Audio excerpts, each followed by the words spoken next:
Sir ప్రతి ఒక్కరు కూడా 'పూరి' గారు కమ్‌బ్యాక్ అవ్వాలనే మాట్లాడుకున్నారు. యాహ్! కానీ ఒకప్పుడు ఆయన చాలా ఈజీగా అప్పటికప్పుడే స్టోరీ రాసుకొని ఒక 30 మినిట్స్‌లో స్టోరీ అంతా నరేట్ చేసి దాన్ని తీసుకు సో, ఇప్పుడు మొత్తం సినిమాటిక్ అనే టెక్నికల్ వర్డ్స్ గాని, సినిమా అనేది మారిపోయిందని అవును. సో, స్టిల్ 'పూరి' గారు అలా రాయడం వల్లే ఇదంతా తేడా అవుతుందని మీకేమైనా అనిపించిందా సార్?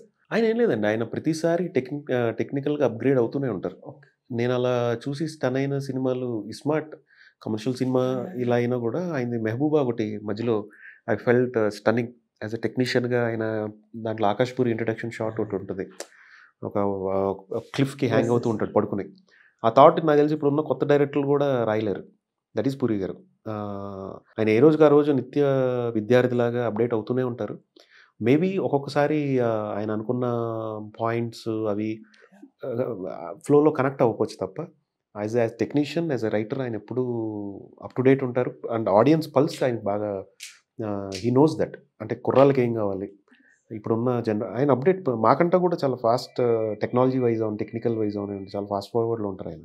సార్ మీ జర్నీ మాకు చాలా ఇంట్రెస్టింగ్‌గా అనిపిస్తూ ఉంటుంది. ఎందుకంటే సాఫ్ట్‌వేర్‌లో ఒక పీక్‌లో ఉంటున్నప్పుడు యాహ్! యాహ్! ఒకేసారి మీరెప్పుడు కూడా నేను డైరెక్ట్‌గా వచ్చి 'పూరి' గారి దగ్గర పడ్డాను కాబట్టి నాకు స్ట్రగుల్స్ లేవని మీరు ఎప్పటికప్పుడు అవును. అంటున్నారు. అవునండి. బట్ ఒక సాఫ్ట్‌వేర్ చేస్తూ మళ్ళీ ఒక అసోసియేట్‌గా, ఏడీగా, క్లాప్ అసిస్టెంట్‌గా యాహ్! చేసి యాహ్! అంటే ఒకసారి ఇలా ఉన్నోళ్ళు ఒకసారి ఇలా పడి అంటే మీకు అయ్యో! అనిపించకపోవచ్చు కానీ అదేం లేదు. మీ పడ్డాం. చుట్టుపక్కలోళ్ళకి కనిపించేది కదా సార్. ఆ! సాఫ్ట్‌వేర్‌లోని మంచి సాలరీ యాహ్! సంపాదించుకొని యాహ్! యాహ్! మంచిగా నల్లగని చొక్కా హ్యాపీగా ఉండేవాడు. యాహ్! ఒకసారి ఇలా టర్న్ అయ్యాడు కదా! అలాంటి మాటలు ఏమైనా మీ చెవిలో పడ్డాయా సార్? ఆ!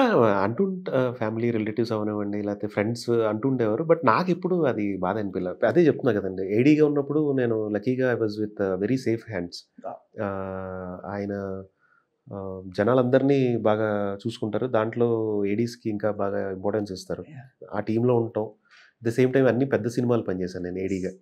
సో, ప్రతిరోజు ఒక స్టార్‌ని అలా చూస్తూ I was so excited. So, ఏ రోజు కష్టం లేకపోతే ఎక్కడి నుంచో మనం కిందకొచ్చాం. ఇంకా I felt so happy. I felt so blessed. ఎందుకంటే ఇక్కడ రావడానికి ఆ పొజిషన్‌లో ఉండటానికి చాలామంది ఎన్నో కష్టాలు పడితే గానీ దొరకని ఉన్నాయి. But I feel blessed that నేను చాలా తక్కువ టైంలో చాలా కంఫర్ట్ పొజిషన్‌కొచ్చాను. లక్కీగా ఫీల్ అవుతూ ఉంటా ఇంకా. సార్ మీరు పక్కా డైరెక్టర్ అవుదామని వచ్చారా? ఆ! లేదంటే మీ స్టార్టింగ్ ఫోటోస్, ఆ హెయిర్ స్టైల్స్, ఆ డ్రెస్ సెన్స్ చూసి ఏమండి యాక్టర్‌గా ఏమైనా ఫస్ట్ స్టార్ట్ చేద్దామా అలా లేదండి. ఏం లేదా sir? Very much into direction. అంటే మధ్యలో నాకు పోస్టర్ డిజైనర్‌గా స్టూడియో యాహ్! యాహ్! పెట్టుకోమని 'రామ్ గోపాల్ వర్మ' గారు, యెస్. 'పూరి' గారు అవకాశం ఇచ్చినా గూడా I was clear that I want to be in there department. 'Puri' గారి దగ్గర నేర్చుకొని తర్వాత డైరెక్టర్ అవ్వాలి అనేది pretty much clear. Yeah! Beautiful sir. Yeah! Sir మరొక ఇంట్రెస్టింగ్ మీ జర్నీలో అనిపించేదేంటంటే, ఎవరైనా 'ఆర్‌జీవి గారు, పూరి గారు' అసిస్టెంట్ అంటే అవునండి. ఆటోమేటిక్‌గా వాళ్ళ మాటల భావోద్వేగం ఒక వెరైటీగా మాకు యాహ్! కనిపిస్తుంటది. యాహ్! అజయ్ భూపతి గారు గాని ఇలాంటి వాళ్ళు గాని. అవును. అవును. బట్ ప్రదీప్ గారు వాళ్ళ దగ్గర నుంచి వర్క్ అంతా లాక్కున్నారు గానీ, వాళ్ళది ఏ మాత్రం కూడా ఇన్‌ఫ్లూయెన్స్ ఎలా పడలేదు సార్? ఆ మాటల్లో గాని, ఆ చేతల్లో గాని, ఆహ్, ఆలోచించే విధానంలో గాని? అంటే వాళ్ళ థాట్ ప్రాసెస్ చాలా ఇన్‌ఫ్లూయెన్స్‌డ్ దాంట్లో నేనొకడినండి. ఓకే. ఓకే. 'రాము' గారు 'రామోయిజం' అనండి, ఆయన పుస్తకాలు 'నా ఇష్టం' అలాంటివి. 'పూరి' గారి ఫిలాసఫీ, ఆయన పాడ్‌కాస్ట్‌లు, మ్యూజింగ్స్ ఈ యాహ్! మధ్యన యాహ్! చేస్తున్నారాయన. యెస్. యాస్ ఎ ఫ్యాన్ బాయ్‌గా డెఫినిట్‌గా ఇన్‌ఫ్లూయెన్స్ ఉంటుంది. పర్సనాలిటీ వైస్ నేను బిలీవ్ చేసేదేంటంటే మనలోంచి ఇప్పుడు నేనొచ్చిన ఫ్యామిలీ రూట్స్ అవనివ్వండి, ఆ ఊరు తాలూకా ఇన్‌ఫ్లూయెన్స్ మనం పెరిగిన వాతావరణం అవి మిస్ అవ్వకూడదని అనుకుంటా. అంటే I want to store them within me. నేనొచ్చిన మా రాజమండ్రి, నేను చదువుకున్న ప్రాంతం ఎక్కడో అది లోపలుండాలి.